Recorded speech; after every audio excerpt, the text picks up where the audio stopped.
एक खूबसूरत गाँव में एक 10 साल का लड़का ईसा रहता था। ईसा एक आम सा बच्चा था, मगर उसका दिल बहुत बड़ा था।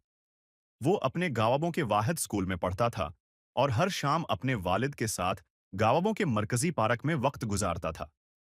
ईसा के वालिद पार्क के माली थे और उन्होंने पार्क को इतना खूबसूरत बना रखा था कि लोग दूर-दूर से उसे देखने आते थे। एक दिन स्कूल से वापसी पर ईसा पार्क में खेल रहा था।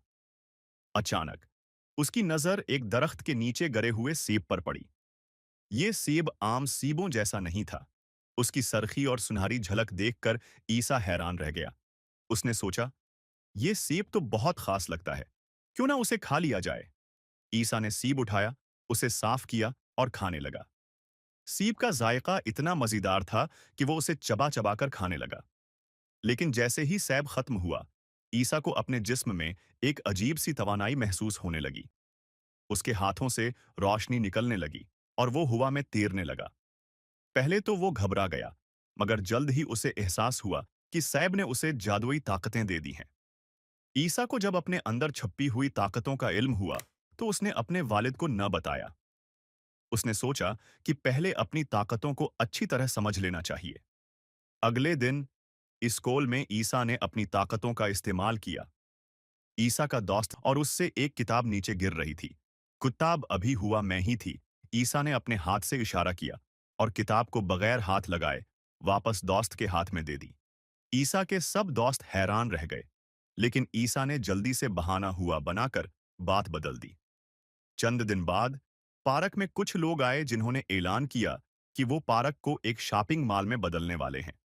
ये सुनकर ईसा और उसके वालिद बहुत हैं गमज़दा हुए। पार्क ईसा के वालिद की जिंदगी का हिस्सा था और ईसा के लिए ये खेलने की सबसे खूबसूरत जगह थी। ईसा ने अपनी जादुई ताकतों को इस्तेमाल करने का फैसला किया। रात के वक्त वो चुपके से पार्क गया और अपने जादुई हाथ की रोशनी से एक ऐसा दायरा बनाया जिसने पूरे पार्क को घेर लिया। इस दायरे ने पार्क को तहफ़्फ़ुज़ फराहम किया, जिसके बाद कोई भी नुकसानदेह चीज़ पार्क के करीब नहीं आ सकती थी। अगले दिन जब शॉपिंग मॉल के लोग वापस आए, तो उन्होंने देखा कि उनकी तमाम मशीनरी खराब हो चुकी है और पार्क के दरख्त और पौधे मजीद खूबसूरत हो गए हैं। वो हैरान थे कि ऐसा कैसे हुआ। इसी दौरान गाँवों के लोग पार्क को बचाने के लिए जमा हो गए। सबने मिलकर शॉपिंग मॉल के मंसूबे को खत्म करने की दरख्वास्त की और हुकूमत ने पार्क को महफूज करार दे दिया। ईसा ने अपनी ताकतों को हमेशा अच्छे कामों के लिए इस्तेमाल करने का अहद किया। उसने अपने वालिद को सब कुछ बताया और दोनों ने मिलकर पार्क को मजीद खूबसूरत बनाने का फैसला किया।